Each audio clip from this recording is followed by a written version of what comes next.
Hey guys, Sean here, Less Lethal for Dummies. Sorry, it's been a couple of days since you've seen my ugly mug. I feel like I've been hit by a truck. We got walloped with snow here, been working crazy.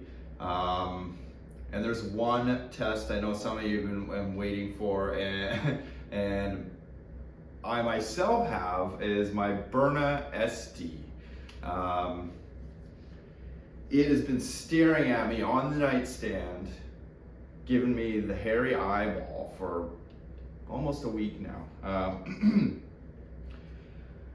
So, follow along with my videos. I tested this marker out of the box with the Mercy Less Lethal 12-gram adapter.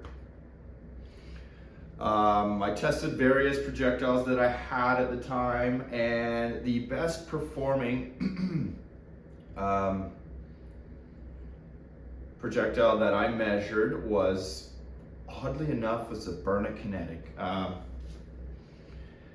It has a really ugly seam on it and a dimple in the ball. But of the projectiles I was testing, it was the largest. So it more closely matched the bore size of the Byrna SD. So I'll be retesting that particular ball because it gave me the highest feet per second and highest joule rating. That was tested probably late summer. It's cool in the garage right now. It's about 16 degrees. CO2 is worse stored indoors. It's about 20 degrees inside.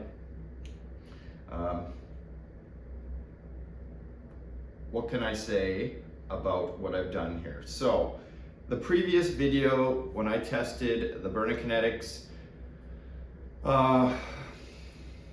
I think it measured a high shot of 282 feet per second. And over the course of that mag, it stayed relatively consistent, then it dropped to 280, and the lowest I think on the last two shots of a 5-shot magazine was 278. So it's like 10.4 to 10.5 joules approximately. At the time, I did say I did not adjust my hammer spring, which is that hole in the back. I took this out of the box, installed the adapter, and away I went. Well, lo and behold, when I went to kind of do some follow-up videos to show you adjusting the hammer spring, my hammer spring was already maxed out of the box. A few people I talked to were a little surprised at that, and at the same time, it was shooting, I mean, what I consider low. I mean, if you guys, have you seen John Wixon's video where he does the mag extender and he does a shoot off for an 8-gram or 12-gram, I think, and an 8-gram. Shit, one of his high shots was 330. I've never seen 330 on my Byrna. The best was Byrna Kinetics 282. So at this point, I have changed the valve spring to a lighter valve spring. That is the only modification I could really see worthy of anything besides a longer barrel, which may be the next step. I do have a compensator for Mercy Less Lethal that I'm going to add on and test, but for this video it is only the upgraded valve spring I installed, and hammer is maxed, hammer spring tension is maxed. Byrna Kinetics 12-gram CO2. Well, let's go. Oh no. So we'll pierce it up here. appears just fine after my fiasco disassembling this to install the valve spring, which I do not recommend unless I see something crazy here. And I'm not really expecting anything crazy, guys. So let's see. A lot cooler today, but was there an improvement?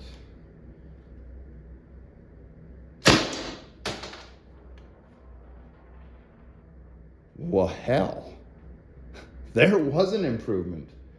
322 from a high previously of 282, and the temperature was a lot warmer.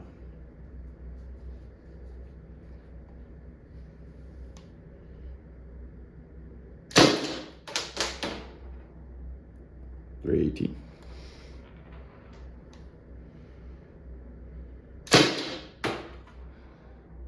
306.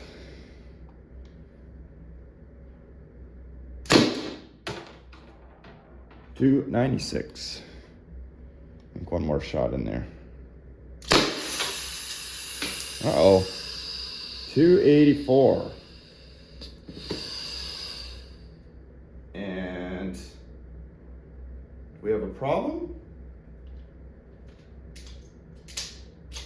Possibly we're out of CO2. Sounded like I was out of CO2. Didn't actually sound like a malfunction.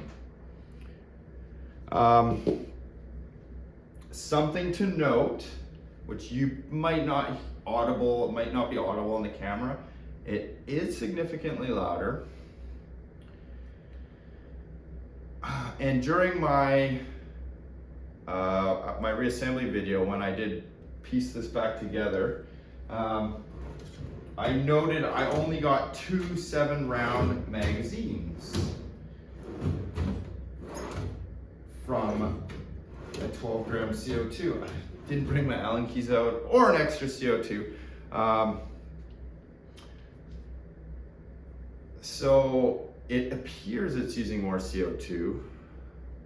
But just to confirm that's not a problem that I just encountered there, like a blown seal or something, I'm going to quickly pause, run back. I'm gonna go get my Allen keys and another CO2, and we're gonna try again.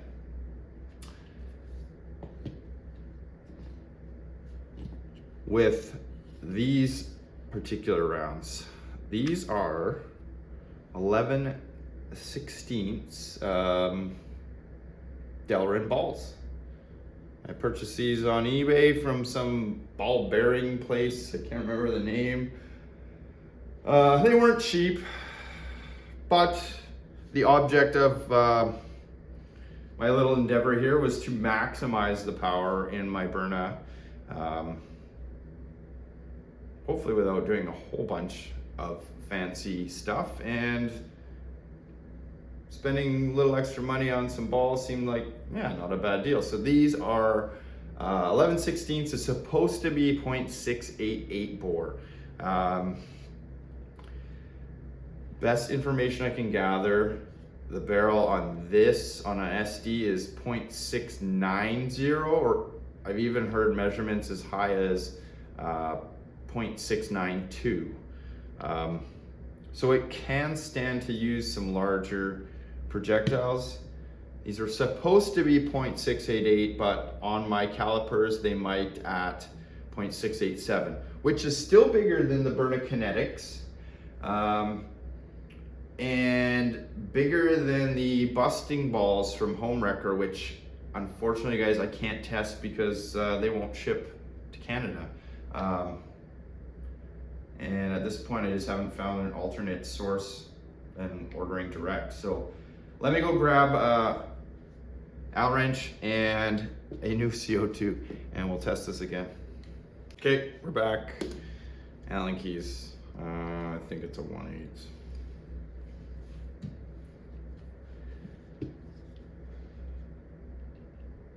Nope, jeez. Oh, I didn't took the wrong one. 1/8, there we go, that's better.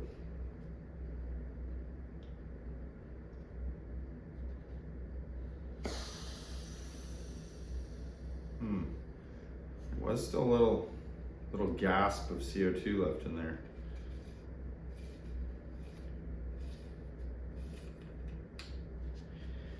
In my reassembly video, I got 2 mags before it actually did just what it did there. So I hope this isn't a problem, but that's why we test. So new CO2.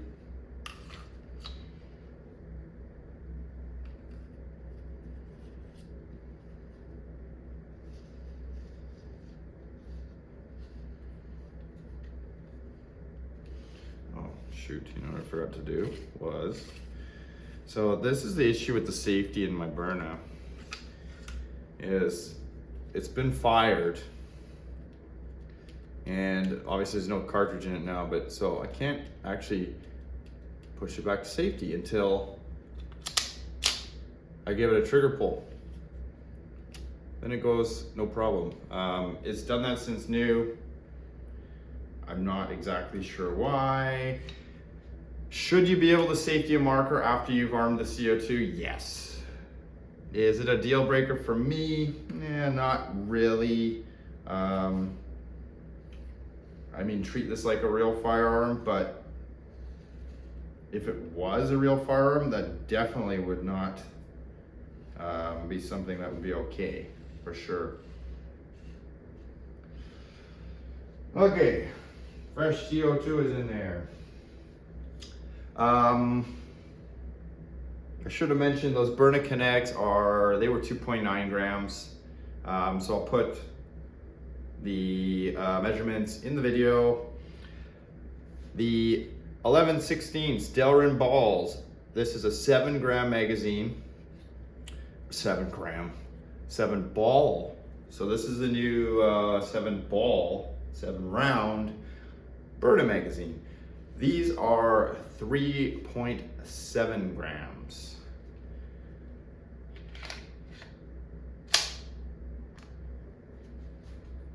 Puncture the CO2. Punctured fine. Let's see what it does.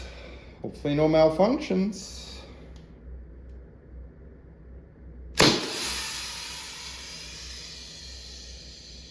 Definitely, I have a problem. Unfortunate? Absolutely.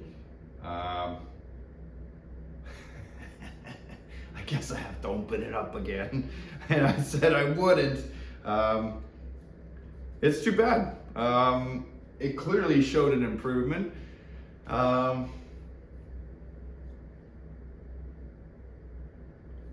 But it appears that I may have installed too light a valve spring. I feel like it's sticking open.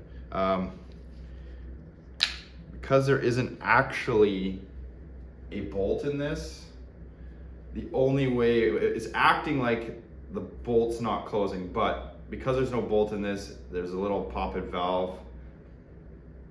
If I feel like the pop valve's opening, but there's not enough spring pressure to close it against the CO2, so I may have to